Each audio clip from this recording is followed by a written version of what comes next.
Oke, assalamualaikum warahmatullahi wabarakatuh. Ketemu lagi pada mata perkuliahan pengadaan barang dan jasa. Oke, hari ini Bapak akan menjelaskan di sini lebih ke aplikasi, akan menjelaskan terkait tampilan LPSE ya, layanan pengadaan sistem elektronik.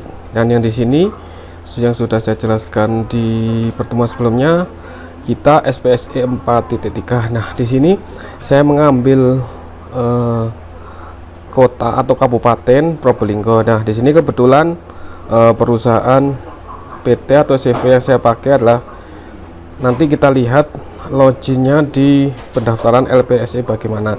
Untuk yang pertama kita lihat dulu di tampilan beranda atau tampilan dashboard. Di sini ada logo atau lambangnya Kabupaten Probolinggo, kemudian di sini ada lambangnya LPSE, kemudian di fitur yang sebelah sini di bawahnya ini ada berita-berita terkait pengadaan atau lelang, kemudian di sini ada formulir keikutsertaan ataupun formulir pendaftaran, bisa dilihat informasi, diklik di sini. Kemudian kita mulai dari di sini ya. Di sini ada kolom beranda. Jadi beranda ini tampilannya seperti ini. Tender apa yang akan diikuti, mulai dari pengadaan barang, kemudian jasa konsultasi badan usaha, pekerjaan konstruksi, jasa lainnya, dan jasa konsultasi perorangan. Kemarin juga sudah di peraturan Presiden nomor 16 ya terkait pengadaan, juga sudah saya jelaskan perbedaan dari masing-masing sistem lelang, atau ini nama paketnya seperti ini.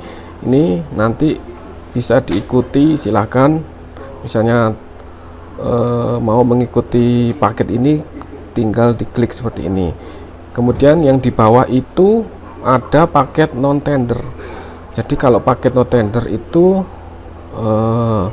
tidak melalui lelang umum ya, seperti atas. Jadi kalau jasa konsultasi paketnya itu di bawah 100 juta, itu paket non tender, tapi tetap diinformasikan di LPSE seperti ini. Dan kita masuk ke cari paket. Nah, ketika kalian ingin mencari paket kegiatan, bisa di kolom atau di bagian ini ya, kolom kedua cari paket. Di sini ada tender dan no tender. Nah, ini bisa kalian nanti memilih mau yang tender atau non tender. Kemudian di sini di kolom setelah ini ya,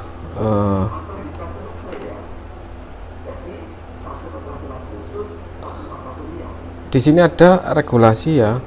Regulasinya apa? Silahkan dilihat di sini. Kemudian ada konten khusus. Kita lihat di konten khusus di sini ada nama konten, ada form pendaftaran penyedia dan form formulir keikutsertaan. Jadi bisa mengisi di form konten khusus ini pendaftaran penyedia. Kalau kemarin jika kalian belum mendaftarkan ke LPSE, bisa melalui aplikasi Sikap. Kemudian setelah itu ada daftar hitam ya. Jadi daftar hitam ini berisi CV atau perusahaan yang terkena sanksi administrasi.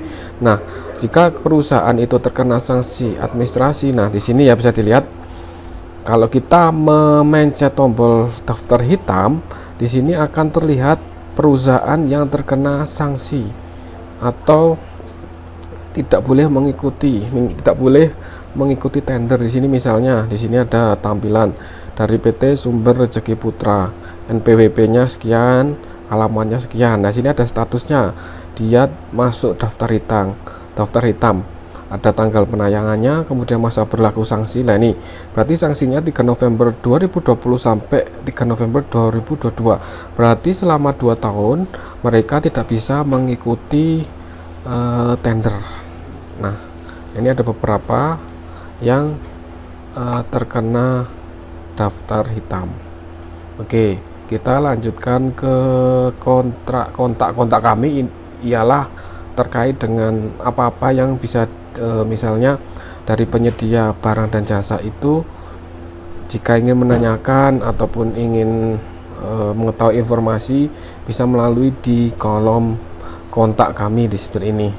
di layanan pengadaan. Bisa juga melalui helpdesk lpsc-kabupaten@gmail.com. Silakan, ini alamat LPSE. Kebetulan ini alamat LPSE Kabupaten Probolinggo. Oke. Nah, seperti sebelumnya ya, maksudnya yang sudah saya jelaskan pada pertemuan-pertemuan sebelumnya, ketika akan mengikuti lelang atau tender, maka harus login.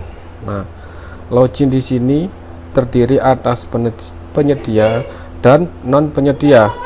Ketika kita coba masuk ke kolom penyedia ya, kebetulan ini CV saya, kita coba di sini apa isi dari LPSE pada kolom penyedia. Kita sebelumnya harus login dulu, kita memasukkan password, username-nya, kita login. Oke. Tunggu sesaat, kita login di sini, dan harus kalian ingat ya, ini password dan CV-nya jangan sampai lupa. Dan ketika kalian misalnya jika terjadi kalian lupa, maka nanti bisa diklik pada lupa password. Oke.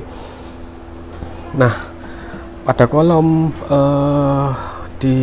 ketika kita sudah masuk login sebagai penyedia baik CV ataupun PT, di sini ada berupa tampilan-tampilan tender yang diikuti selama sampai saat ini. Nah, ini terrecord historinya itu di sini, baik di tender dan no tender. Ini semua tertera secara elektronik, terekam di LPSE di Kabupaten Probolinggo. Nah, ini sebelah kiri ada kolom beranda, kemudian kita bergeser sebelah kanan ada data penyedia. Nah, ketika kita mengklik data penyedia, maka di sini akan tampil CV atau PT kita. Nah, di sini ada ID penyedianya, ada bentuk usahanya, nama CV, alamat, NPWP dan lain sebagainya, itu semua ada di sini. Jadi bagaimana untuk mengisi ini? Menggunakan aplikasi Sikap itu. Dia mulai dari identitas perusahaan, izin usahanya itu diisi, kemudian ada aktenya, ada pemiliknya. Nah, pemiliknya di sini ada akte pendiriannya. Kemudian kita masuk ke pemilik. Nah, ini ada pemiliknya, jadi ada 3 orang, termasuk ini saya juga di sini namanya, kemudian pengurusnya, kemudian ada tenaga ahlinya. Jadi ketika mengikuti kegiatan harus menampilkan tenaga ahli yang berkompeten dari berbagai bidang, misalnya dari sipil, ekonomi, tergantung nanti kalian mengikuti tender apa. Kalau bergerak di bidang sipil, maka tenaga ahlinya ya otomatis bidang sipil, tapi dengan selain itu bisa juga menunjang dari pendidikan ekonomi, pendidikan yang lain, misalnya untuk yang mensupport dari sipil, misalnya ada dari perencanaan wilayah, PWK dan lain sebagainya. Kemudian ada daftar peralatan. Nah, di sini daftar peralatan itu juga harus ditampilkan, misalnya ada kendaraan roda 4, televisi dan lain sebagainya. Nah, ini yang dipunyai oleh suatu perusahaan itu.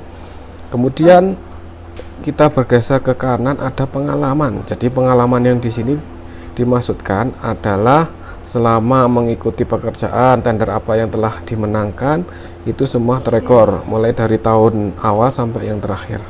Nah, ini beberapa pekerjaan yang mulai dari tahun 2011 sampai 2020 ya, sekarang 2020. Kemudian otomatis juga ada di kolom kanan, kita bergeser ada pajak. Nah, ini harus sesuai dengan pajak. Ada SPT tahunan,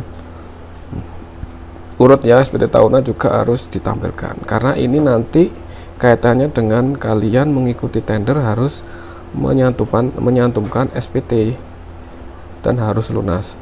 Kemudian ada yang sebelah kanan itu integrasi dengan sistem Sikap. Jadi di sini ketika kalian mau mengupgrade atau memperbarui data, bisa melalui di sini. Nah, ini ada kolom sinkronisasi ataupun ubah data.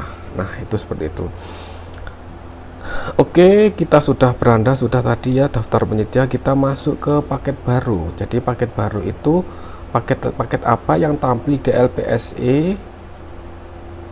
Nah, ini nanti bisa kita pilih kita ingin mengikuti kegiatan atau tender apa. Di sini nanti kalau ada paket di sini akan tertera. Nah, kita tinggal nanti mengklik mana yang sekiranya kita akan ikuti. Nah, ini di paket baru, kita mencari paket baru itu di kolom di sini ya. Kemudian ada kolom inbox. Jadi kolom inbox itu ya terkait pemberitahuan dari pihak LPSE-nya, dari pihak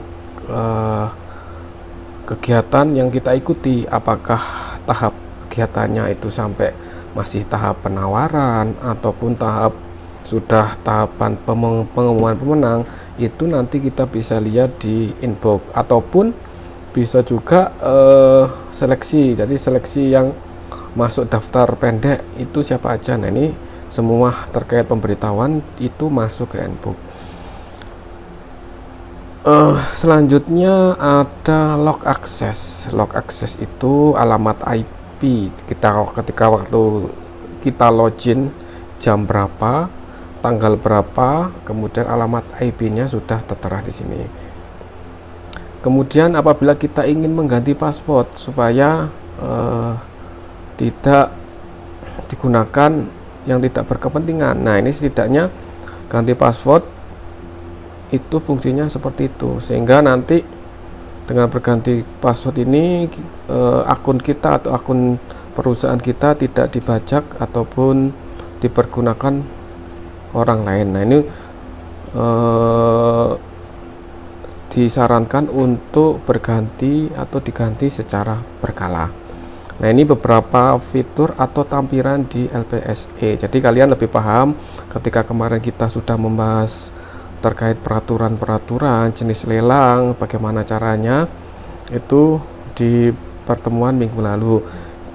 Seminggu sekarang saya tampilkan bagaimana sih tampilan dari LPSE. Nah, ini mengambil salah satu contoh kota atau kabupaten, kebetulan ini Kabupaten Probolinggo. Nah, ketika kalian ingin mengikuti lelang di kota lain, ya tinggal kita mengetik LPSE, misalnya kota Malang, kota Batu, dan kabupaten lain di seluruh Indonesia. Karena dengan sistem LPSE ini sudah terintegrasi di seluruh Indonesia, kita bisa mengikuti lelang di seluruh Indonesia. Dengan catatan ketika kita mengikuti suatu lelang harus sesuai dengan spesifikasinya, bergerak di bidang apa, kemudian pengalaman kita banyak bergerak di bidang apa. Nah, itu kalau sudah memenuhi klasifikasi yang ditentukan, maka kita bisa mengikuti lelang dan mengikuti tahapan-tahapan yang telah ditentukan sesuai dengan Perpres nomor 16 kemarin ya.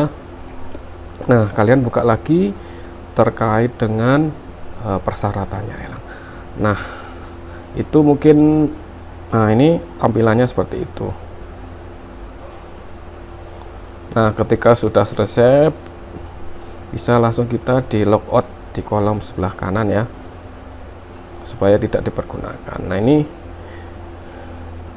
tampilannya. Kita kembali ke dashboard atau tampilan utama. Di sini ada pengumuman, alamat-alamatnya di sini. Yang berjalan ini ya, yang tulisannya yang hitam ini. Oke, mungkin itu dulu untuk pertemuan hari ini. Nanti silakan kalian bertanya jika mengalami kesulitan. Terima kasih atas waktunya, dan semoga menjadi atau kalian lebih mengerti jika akan mengikuti lelang atau tender dan lain sebagainya. Oke, terima kasih. Selamat pagi, selamat siang, selamat sore. Assalamualaikum warahmatullahi wabarakatuh. Tetap semangat.